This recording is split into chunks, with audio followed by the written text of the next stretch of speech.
You ever get that feeling where your brain's running on fumes and your eyelids are staging a rebellion? You tell yourself just one more email, one more cup of coffee, or maybe I'll just lie on the floor for 40 seconds. Sleep, one of the most important pillars of our lives. So let's take a look at how to get better at it.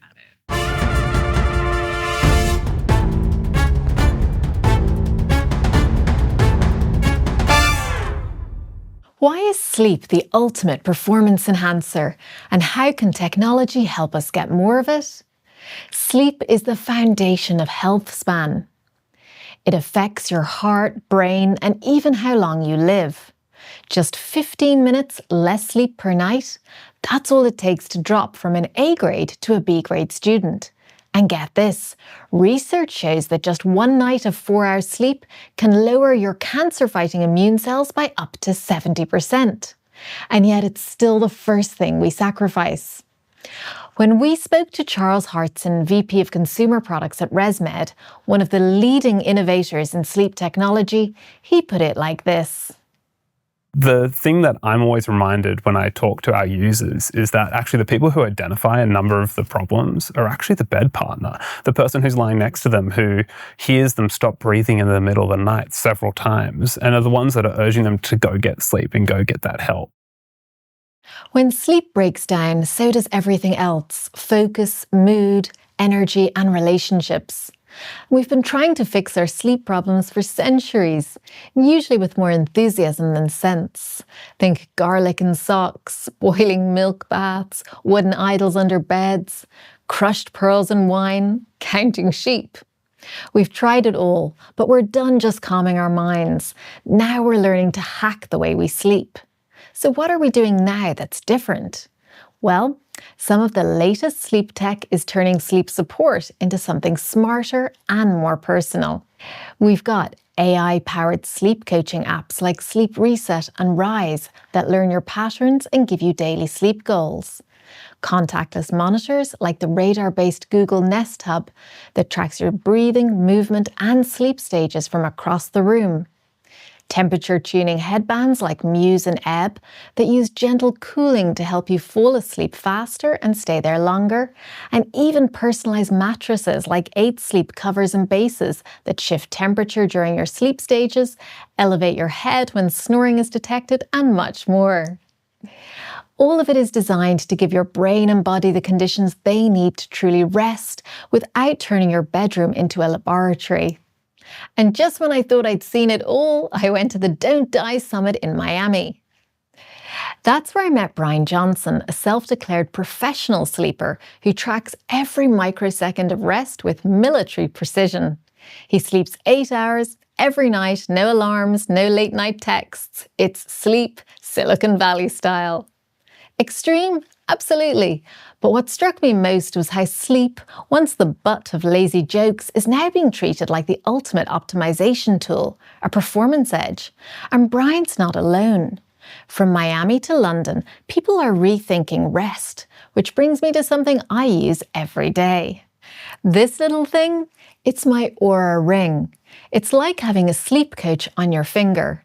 It tracks your sleep stages, heart rate, and even your body temperature. Each morning, it gives me a sleep score and practical tips to improve. I sync it with my Apple Watch to fine-tune my health routine. Even top researchers and elite athletes use Oura and other wearables. Not to chase perfect numbers, but to spot patterns. Small adjustments guided by data can lead to big improvements. And Oura isn't about obsessing over a single night. It's about trend lines, understanding how stress, travel, hormones, and habits affect you over time. Oura users are now bringing their data to doctor's appointments. It's sparking conversations that never would have happened otherwise and helping close the gap between how we feel and what our bodies are telling us. When we spoke to Dor Kilroy from Oura, she shared some powerful insights from their global community, especially around how sleep data is changing lives. We did a sleep study recently on over 100,000 women, and we looked at them over a year. And we all know how under-researched women's health is. one of the things that we were able to see is for women in a menopausal state, how much their sleep suffers. Over 60% of them were getting a lot less sleep than younger women. And so with looking at that, you realize just how much it impacts that. Oura's data isn't just about scores. It's becoming a tool for healthcare conversations. Women can even print out a PDF report of their cycle data to bring to their doctor. Heart disease is the #1 killer of women. Sadly, it's really silent, and so we often don't realize it's happening until too late. And so I think giving women a baseline of where they're at and watching how that changes over time is really important so they feel empowered to see what those changes are. While we sleep, our bodies give off crucial signals: heart rate, temperature, oxygen saturation. Dor calls it the perfect window for understanding your biomarkers. We measure against your own baseline. So we're not measuring you against others. We're measuring against what your baseline is and what good sleep is for you. Oura meets you where you are. You're not being measured against anyone else. It's completely personalized. And it's not just about athletes or the well-rested. Oura's data shows that even if your routine is unpredictable, small changes can help. We have a member, Linda, who told us a story. She's a shift worker. We were just talking about that. And Linda was finishing her shift with a high intensity workout. She thought that this is what her body needed. And what she saw was her recovery scores were actually really low when she did hit workouts. So she's adjusted how she's been actually working out after a shift, and she does more low intensity exercise. Even some more serious stories.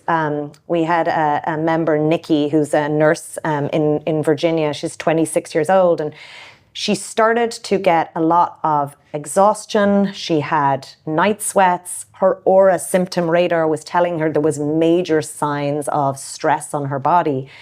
So she took the ring and the data to her doctor, and she was able to.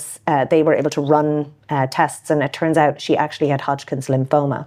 So not ignoring what's going on in your body is actually really important to our health.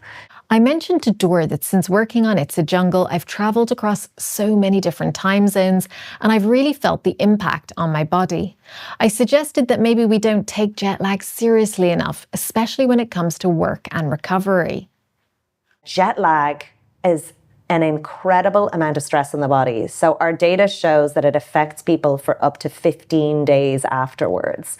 And that is an enormous stressor on the body. So if you ever are taking a flight, even if it's 2 or 3 hour time difference, you really should not feel bad about the extra sleep that you might need when you get there, because your body really craves it.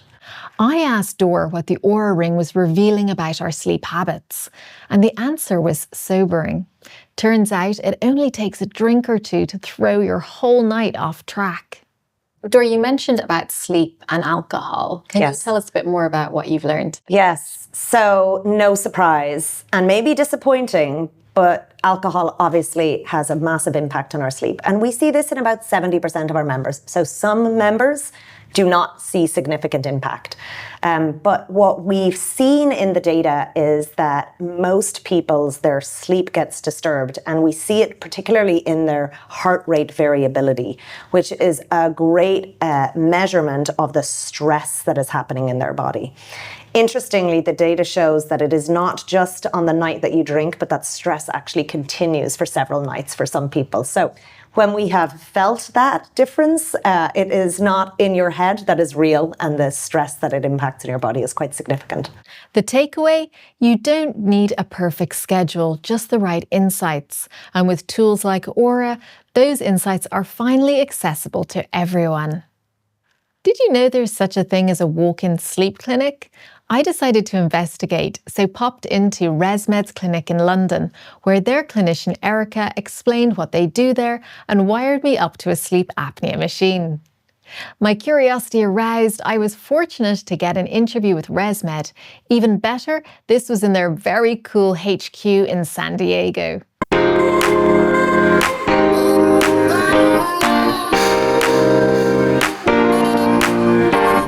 On today's episode, we are diving deep into the world of sleep apnea. So we are here at Resmed in San Diego, one of the companies leading the way in all things sleep apnea and sleep-related health. So follow me inside and let's find out what's happening in this space.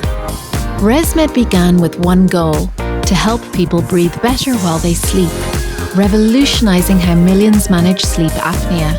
Today, their impact has expanded.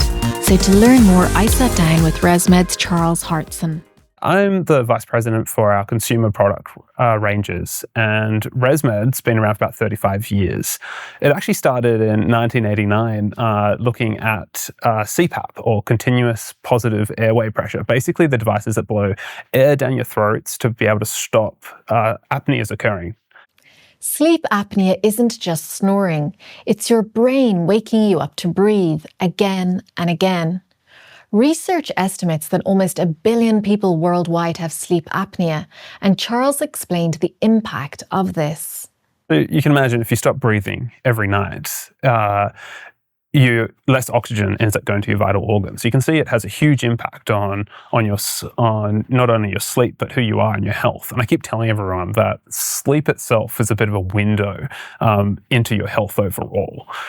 So that can lead to a number of conditions, things like hypertension, like stroke, like type 2 diabetes, and the list goes on and on. So if you can look after your sleep apnea, it actually has a huge impact on your health overall.